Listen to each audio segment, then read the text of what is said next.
माननीय डॉक्टर साहब भी बैठ जाएं, आप देखेंगे कि राजन प्रश्न करते ऋषि से कि ओम त्रिगुणा तामसी देवी सातवकी या त्रिदोधिता या सा सर्वा चंडिका दुर्गा भद्रा भगवती रियते योग निद्रा हरे रुक्ता महाकाली तमोगुणा। अरे जो भगवती का चिंतन है ना, ये दुर्लभ है, और हम जिस रहस्य की चर्चा करें बहुत दुर्लभ रहस्य है। इसको समझने के लिए आपको बिल्कुल चैतन्य होना पड़ेगा। माँ भगवती की चिंता चर्चा है।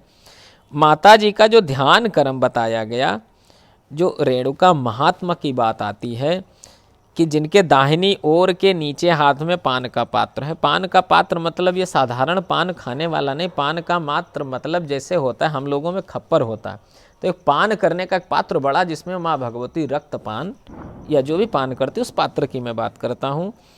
बाईं ओर के ऊपर हाथ में खेट जो खटक होता है, नीचे हाथ में श्रीफल। परंतु इन रहस्यों में अलग अलग चीज़ें बताई गई हैं। माता का ध्यान तो एक सिंपल है, मातलुंग है, ऊपर वाले हाथ में गदा, बाईं ओर खेट, नीचे वाले में पान पात। इस तरीके से 3 तरीके से उनकी चर्चा आई है। जो विशेष बात मैं आपको कहना चाहता हूँ कि जो मेरे यहाँ भगवती है, आप देखते होंगे छोटी सी मूर्ति, इसका क्या महत्व, इसकी क्या ताकत, इसमें क्या ऊर्जा, ये है क्या। हमारे उन महापुरुषों का 400 बरस पहले आप चिंतन देखिए, किस भगवती को ले आए, उनका चर्चा है कहीं शास्त्र में? यही मूर्ति लगी है, बाजार की कोई ले आए लगा दी। इसको बताने का मतलब क्या है? आपका जो ध्यान है, चिंतन है, उनको प्रणाम करने का आपका जो भाव है बदल जाएगा। इसलिए चर्चा कर रहा हूँ, प्रचार के लिए नहीं है। माँ भगवती जो हमारी राजराजेश्वरी तामसी माँ है, और इनकी उत्पत्ति कैसे हुई और इनका ध्यान क्या है, उसके बारे में चिंतन कर रहा हूँ। इनके बारे में जो चर्चा है कि माँ भगवती के ही शरीर से हमारे सभी देवियों की उत्पत्ति है। जो हमारे माँ राजराजेश्वरी हैं, उनसे सारे की उत्पत्ति, सृष्टि की उत्पत्ति उनसे मानी गई। आप बोलोगे मैं नई बात कहता हूँ, मुझे तो पता था ब्रह्मा विष्णु महेश ये सब अलग अलग से। नहीं, इसमें प्रश्न है, जवाब दिया है जो राजन प्रश्न करते हैं आपके सप्तशती और महापुरुषों की जो हमारी देवी चिंतन है। ऋषि कहते हैं कि ये रहस्य परम गोपनीय है, ये तो किसी से चर्चा नहीं करनी चाहिए, लोग समझ नहीं पाएंगे। और जो भक्ति भाव वाले हैं, जिनके अंदर कुछ जिज्ञासा अलग करने की, उनसे चर्चा जरूर करनी चाहिए। ये आया जवाब में। त्रिगुणमयी परमेश्वरी महालक्ष्मी ही सबका आदि का कारण, कारण का मतलब उत्पत्ति का कारण है, उनके द्वारा ही सब उत्पत्ति हुई है। उनका ध्यान लिखा हुआ मातलुंग गदाम खेटम पान पात्रम च विभर्ति नागम लिंगम च योनिम च विभर्ति निरपम मूर्धनी। ध्यान में बता दूं, बहुत सूक्ष्म रहस्य है, ये चर्चा का नहीं है। वह अपनी 4 भुजाओं में मातलुंग बिजौरे का फल है, गदा है, खेट है, पान पात्र है। मस्तक पर उनके 3 चिन्ह हैं, नाग है, लिंग है, योनि है। आप ऐसी भगवती का कभी पूजन भी नहीं सुने होंगे। आराध्य हैं, यही सत्य है, यही शक्ति है, ये सच है। इन वस्तुओं को धारण करती हैं, तपाए हुए स्वर्ण के समान उनकी कांति है, और भूषण भी उनके स्वर्ण जैसे चमक रहे होते हैं। इस संपूर्ण को जगत में पूरी भगवती में ही सब कुछ समझना चाहिए, ऐसा ध्यान उनका हुआ। अब उनके द्वारा जो जो उत्पत्ति हुए मैं बता देता हूँ, ध्यान से आप सुने। महालक्ष्मी ने ही पूरे जगत को शून्य देख करके उत्पत्ति किया, बिल्कुल काली सी काया, एक आकृति उत्पन्न की। वह रूप एक नारी के रूप में प्रकट हुआ। सर्वप्रथम उन्होंने क्या प्रकट किया? जब जगत शून्य था, कुछ नहीं था, उस आकृति से, जो मैंने आपको प्रथम ध्यान बताया, ध्यान से समझे, वरना होता नहीं दिमाग से फिसलने लगेगी। जिसके शरीर की कांति निखरे हुए काजल की भांत काले रंग की थी। वो जो स्वर्ण कांति काया थी, जिसके सर पे फला फला चिन्ह थे, जिनके 4 हाथ हैं, उन्होंने क्या उत्पन्न किया? काले रंग की एक स्त्री को। सामान्य भाषा में उसका श्रेष्ठ मुख दाढ़ों से सुशोभित था, नेत्र बड़े बड़े, कमर पतली थी, उसकी 4 भुजाएं, ढाल तलवार प्याले और कटे हुए मस्तक सुशोभित थी। वह वक्षस्थल पर कबंध धड़ की माला, मुंडों की माला धारण किए इस प्रकार प्रकट हुई। स्त्रियों में श्रेष्ठ तामसी देवी, आपने चर्चा की थी निद्रा की। तामसी देवी ने महालक्ष्मी से कहा, माता जी आपको नमस्कार है, मुझे मेरा नाम और कर्म बताइए। तब महालक्ष्मी स्त्रियों में श्रेष्ठ उस हमारी परम सत्ता से कहा कि मैं तुम्हें नाम प्रदान करती हूँ, तुम्हारे जो जो कर्म हैं उनको भी बतलाती हूँ। महामाया, महाकाली, महामारी, क्षुधा, तृषा, निद्रा, तृष्णा, एक बीरा, कालरात्रि तथा दुरतया, ये उनके नाम हैं, ये तुम्हारे नाम हैं। कर्म के अनुसार चरितार्थ होंगे, और जो भी जान के उनका पाठ करेगा वो महा तप करेगा। इस प्रकार वर्णन हुआ। अब आप सोचिए, जो प्रश्न मैं आपसे करने वाला था कि ये जो मूर्ति है ये उन निद्रा देवी तामसी मैया और ये उन भगवती का है जिनको दुरतया काल रात्रि एक वीरा तृष्णा निद्रा छुता। ये संतों ने कहाँ चिंतन किया? जो सृष्टि में महादेवी उस परम सत्ता से प्रथम स्त्री पैदा हुई उसकी मूर्ति लाके हमारे इन महापुरुषों ने यहाँ लगा दी, जो शास्त्र में वर्णित है, और इस मूर्ति का हमें कुछ पता ही नहीं था। अब इनके द्वारा किसकी उत्पत्ति हुई, अब ध्यान से सुनिए।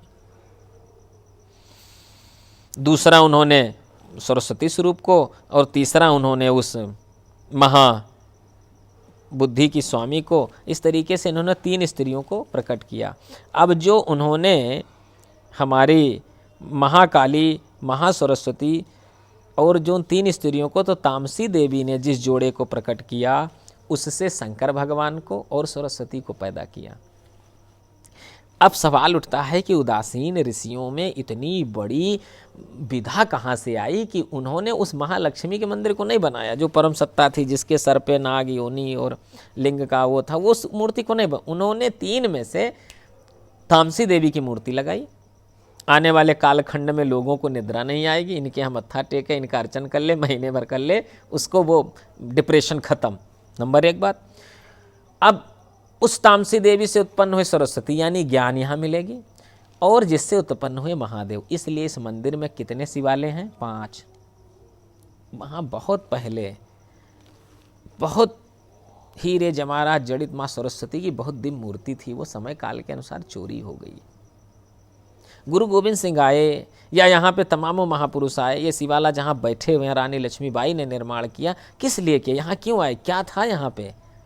क्योंकि तामसी देवी का दिव्य अध्यासन, अध्यापन और जो कितनी भी चिंता में आ जाओ उसका जवाब यहीं मिलता था। तब ये साधनाएं प्रकट थीं, और हमारे कालखंड कर्मखंड के अनुसार सिद्ध महापुरुषों ने उसे थोड़ा बंधित किया, उसे रोका, क्योंकि ये पावर ऊर्जा उड़ी जा रही, लोग पकड़े तो उसका गलत प्रयोग होने लगा था, इसलिए रोका गया। आज हम लोग चर्चा कर रहे हैं, कहीं ना कहीं ज्ञान की बात कर रहे हैं, तो साक्षात महाभगवती जिस पिंड से उपस्थित हुई है सरस्वती, उस पिंड के आराध्य के गोद में बैठ के हम बात कर रहे हैं। इसलिए ये तो स्वतः सिद्ध गद्दी है, जो बोलेंगे सोनियाल, ये जगत गुरु जी की कृपा है। आप देखिए, मैंने केवल इतना सुना दिया, चूँकि रहस्य है। तो तामसी देवी प्रकट हुई, उस महादेवी भगवती हमारे उस महालक्ष्मी के अंश से, और तामसी देवी का स्वरूप क्या है, जो मूर्ति वहाँ लगी है। अब आपने चर्चा की निद्रा, किसी को आपके अनुसार डिप्रेशन हो, जिसकी बात रामचरितमानस के प्रसंग में आया है। गरुड़ ने काकभुसुंडी से पूछा है कि ये 7 प्रकार की बीमारी कौन कौन सी होती, उसमें चर्चा आया था डिप्रेशन की। त्रेता युग की बात कर रहा हूँ। आज हम डॉक्टर लोग चिंतन करते हैं, गरुड़ और काकभुसुंडी प्रसंग उठा के आप देखें, डिप्रेशन की बात गरुड़ जी ने की थी काकभुसुंडी से, उन्होंने जवाब दिया है। और आपके यहाँ निद्रा देवी हैं, तामसी मैया हैं, आपके यहाँ साक्षात काली कालरात्रि हैं। आप देखिए, एक शक्ति वो जिसने 2 ऊर्जा पिंड को जन्म दिया। आपके भाषा में कहूँ, शिव क्या है और सरस्वती क्या है, आप इसको समझें, और इसको जब समझ जाएंगे तो आप सोचेंगे ये चर्चा हो कहाँ रही है। मतलब ऊर्जा के 3 केंद्र, एक तो आपकी तामसी माँ भगवती महा, जो शून्य था, जगत कुछ नहीं था, सर्वप्रथम वो चाहती तो लक्ष्मी को प्रकट कर देती, धन की देवी थी, उन्होंने सबसे लास्ट में अपने स्वरूप को प्रकट किया। वो परम सत्या सबसे पहले महाकाली को प्रकट करती है। कोई तो कारण होगा, ये मूर्ति यहाँ क्यों लगाएगी, कोई तो कारण होगा। इसी की जवाब को खोजने के लिए हमारी टीम, आप सब लोग बैठे हैं, और इस पर हम लोग चिंतन मंथन करेंगे कि तामसी देवी के द्वारा हम क्या प्राप्त कर सकते हैं, माँ जिनके अंश से सरस्वती और भगवान शिव प्रकट हुए, ये क्या कारण है। इसी रहस्यमयी जगह पे बैठ करके हम लोग ये चिंतन कर रहे हैं, तो कुछ ना कुछ कारण होगा। और ये मंथन करते करते, जैसे समुद्र मंथन से 14 रत्न निकले, तो कम से कम 5 रत्न तो हम लोग निकाल ही लेंगे, वो भी ज्ञान के आप सबके लिए, और जो हमारे दूरदर्शन पे सब देख रहे हैं उन सभी के लिए, कि ऐसी चर्चा रात के 2 बजे और माँ भगवती तामसी देवी के चरणों में बैठ के, काल भैरव के चरणों में बैठ के ये चिंतन हो रहा है, तो कुछ ना कुछ अद्भुत होने वाला है। यूँ ही हम लोग जुड़े रहें और ऐसी चर्चा होती रहे। आप लोगों का बहुत बहुत धन्यवाद। रात को ये प्रश्न किया, बहुत उत्तम था। जय श्री कृष्ण, जय श्री राधे।